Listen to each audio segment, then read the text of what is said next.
Hello students, this is Ranjana from Computer Science Department. Here in this class we are going to discuss about the regular expressions and the flow anomaly detection. Now let's get into our topic.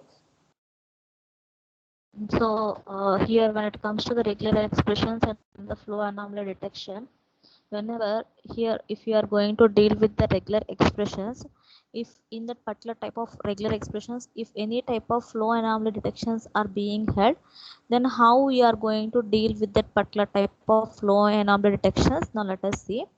So first of all we have to check where the problem is arised. Generally whenever you are going to deal with some regular expressions, first of all you have to check whether where the problem has arisen.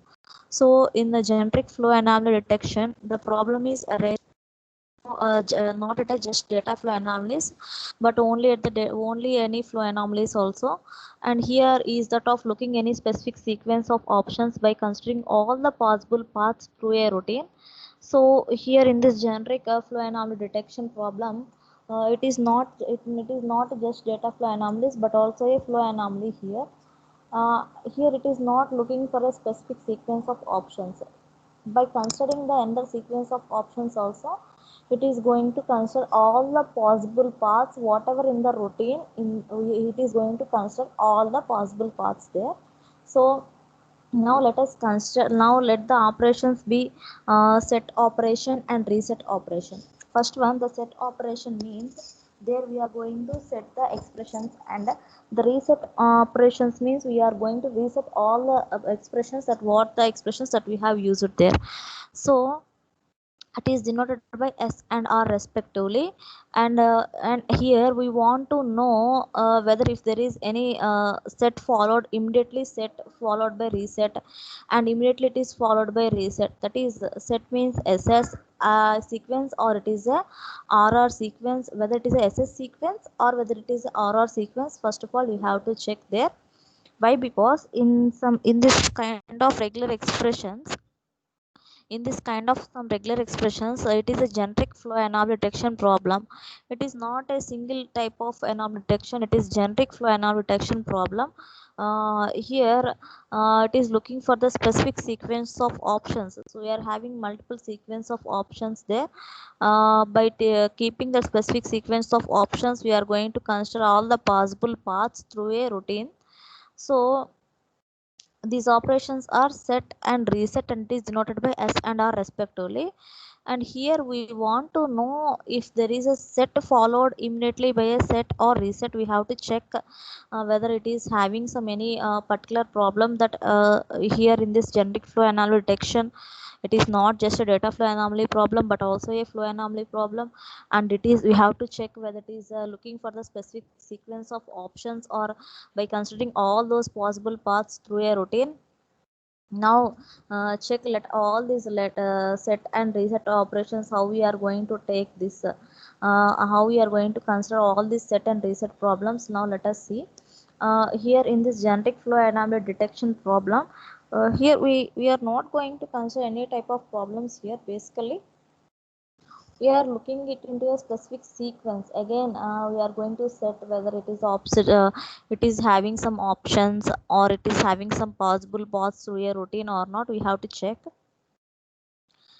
And next one is, we have to let the operations, that operations may be a, first of all we have to check that operation may be a set operation or the reset operation, and it is denoted by S and R respectively. And first of all we have to know that if there is a set followed immediately by reset and immediately followed reset by the set, we have to check whether all these conditions are satisfying or not.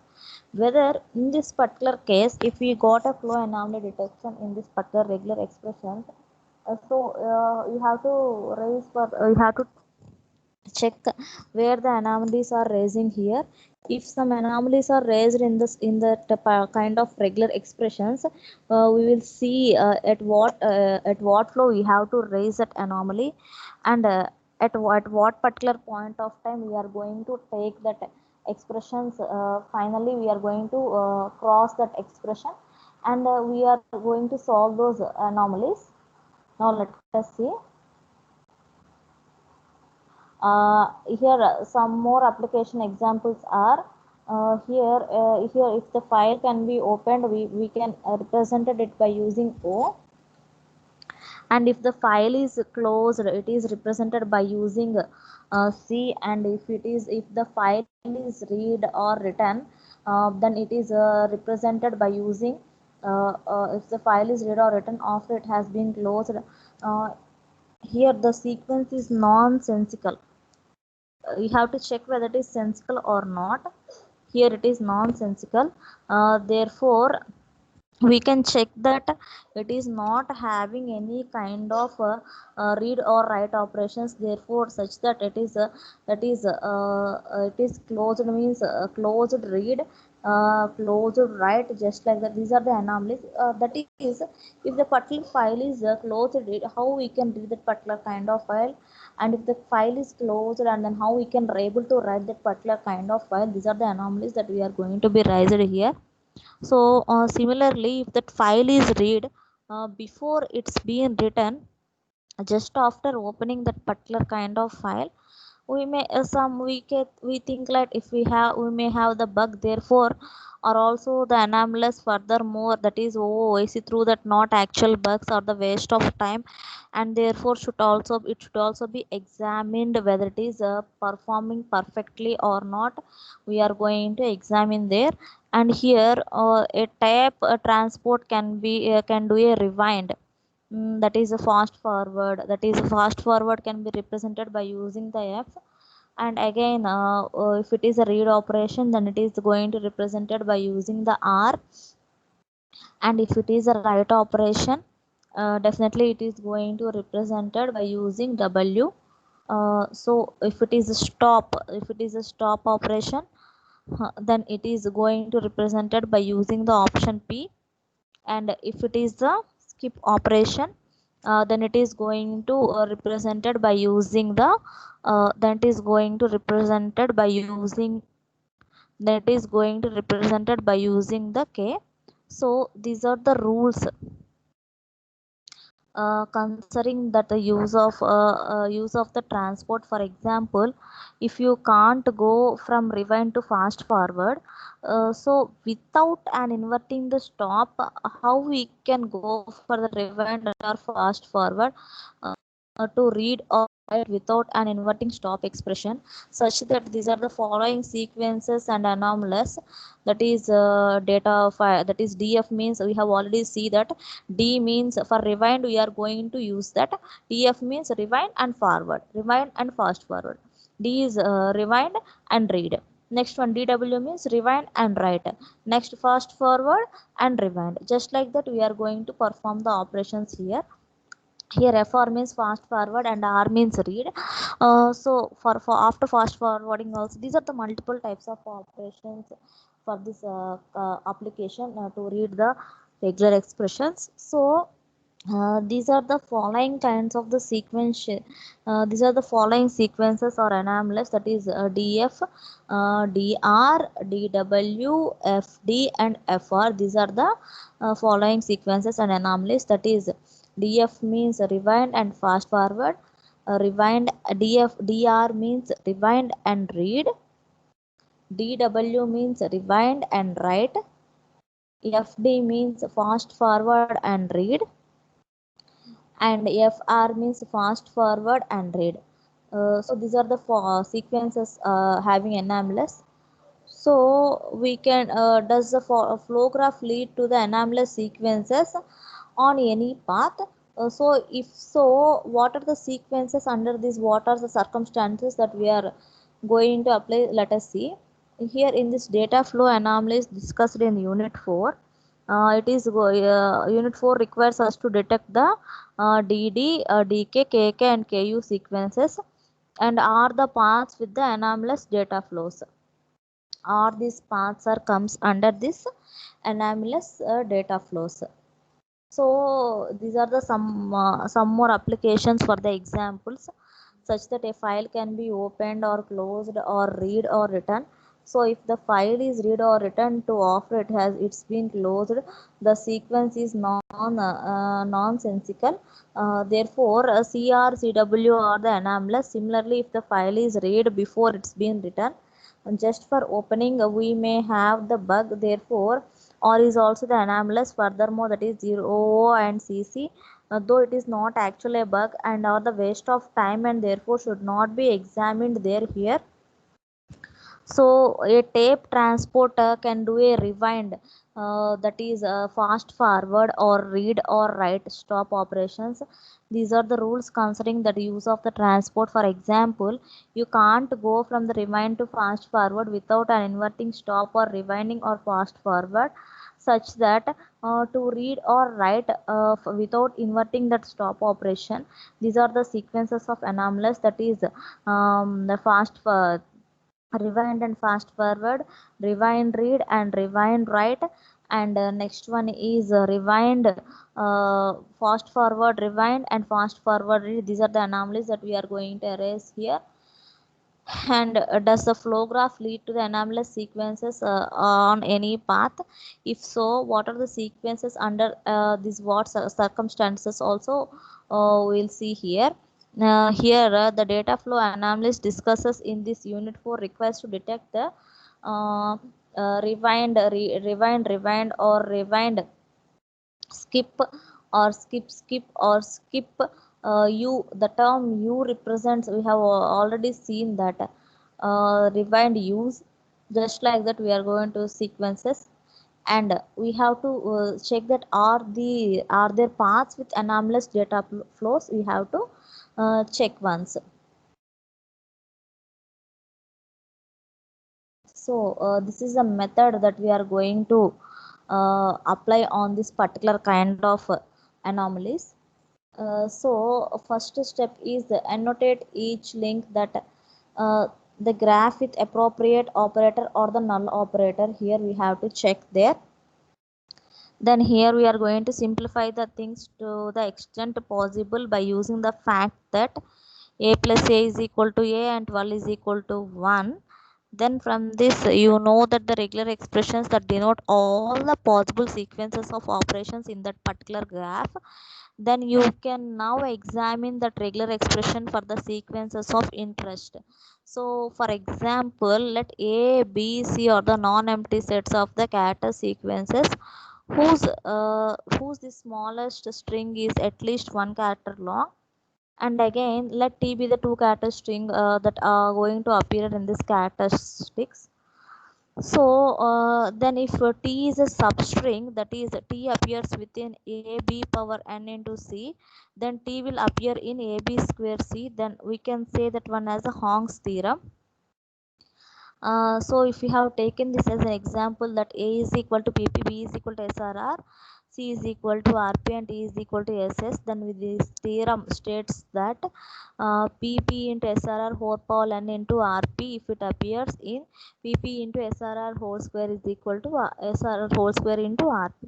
This is the method that we are going to annotate here. Here we are going to annotate the each link in the graph within the appropriate operator or the null operator, such that we are going to simplify the things to the extent possible using the fact that a plus a is equal to a and 12 is equal to 1. So you know that you have a regular expression that denotes all the possible sequences of the operators in that graph, such that you can now examine that regular expression for the sequences of interest. So for example, if let a, b, c be the non-empty sets of the character sequence whose the smallest string is at least one character long. So let t be the two character string of these characters. So then if t is a substring, that is if t appears within a b power n into c, then t will appear in a b square c, then it is a Hong's theorem. So as an example, let A is equal to PP, B is equal to SRR, and C is equal to RP, and D is equal to SS. From this theorem, it is we can state that the SS will appear in PP of SRR whole power n into RP if it appears in PP into SRR whole square into RP.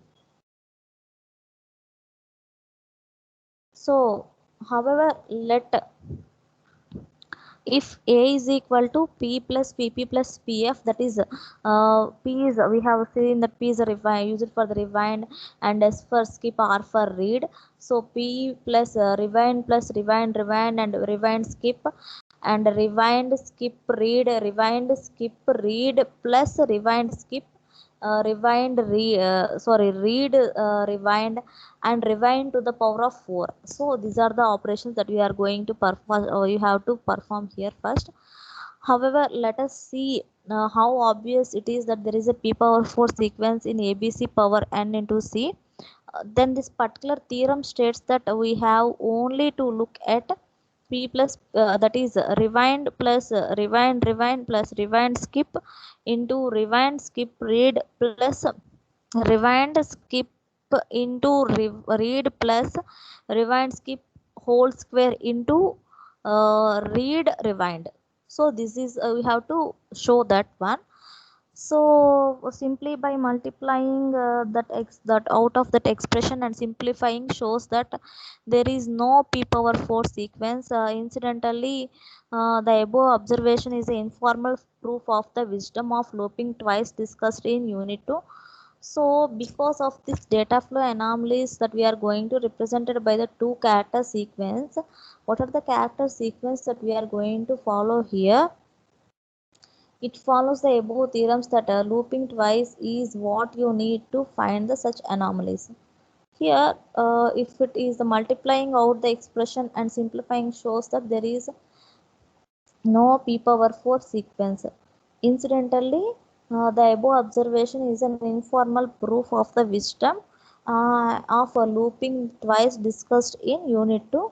Why? Because the data flow anomalies are represented by two character sequences. Here we are having two character sequences. It follows the above theorem that looping twice is what you need to find such anomalies. Okay, so these are the types of anomalies that we are going to find, whether it is obvious that this sequence and that particular theorem states that we have only to look at that expression or not. And after multiplying out of that expression and simplifying shows that there is no p power 4 sequence, then how incidentally we are going to apply that particular kind of sequence. And incidentally, the above observation is an informal proof of the wisdom of looping twice discussed, because the data flow anomalies, all these data flow anomalies represented by the two character sequences. And if that above theorem that looping twice what you need to find such type of anomaly. So now let's check whether how it is going to prove.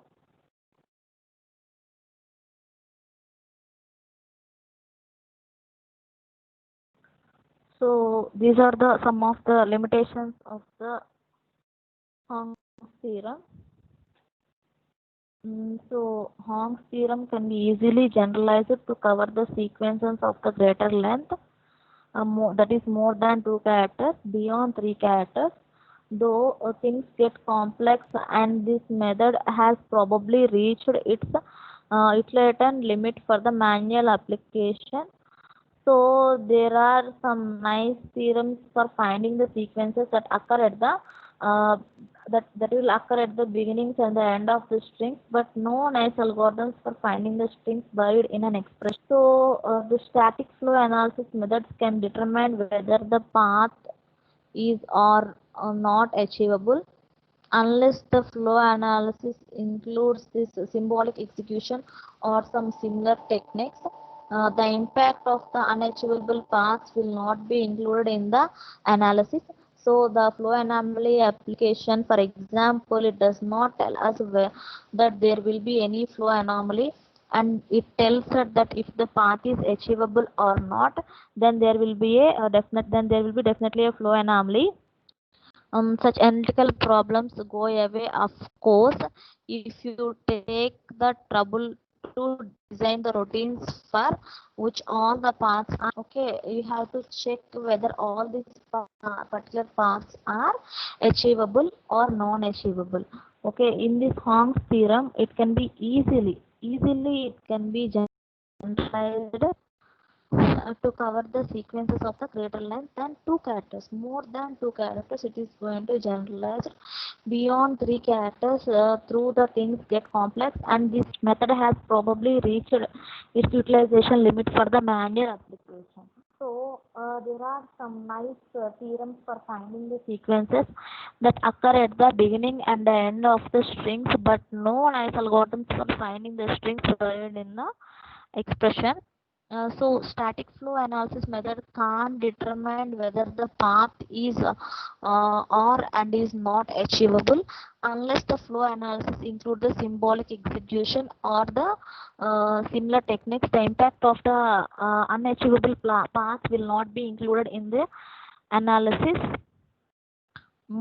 So in this flow anomaly application, for example, it does not tell us that there will be a flow anomaly or not, and it tells us that if the path is achievable, then there will be definitely a flow anomaly, such that if it is going to have some analytical problems to go away, of course, if you take the trouble to design the routines for which the paths are achievable. Okay, up to here we have discussed about this.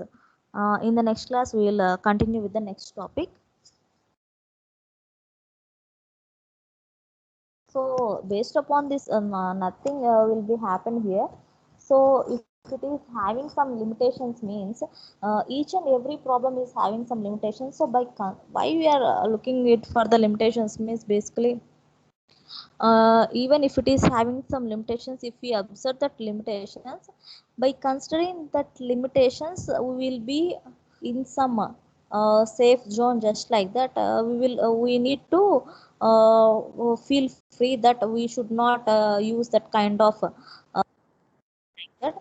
So for that we are looking for we are going to see for this limitations. So up to here we have finished this concept.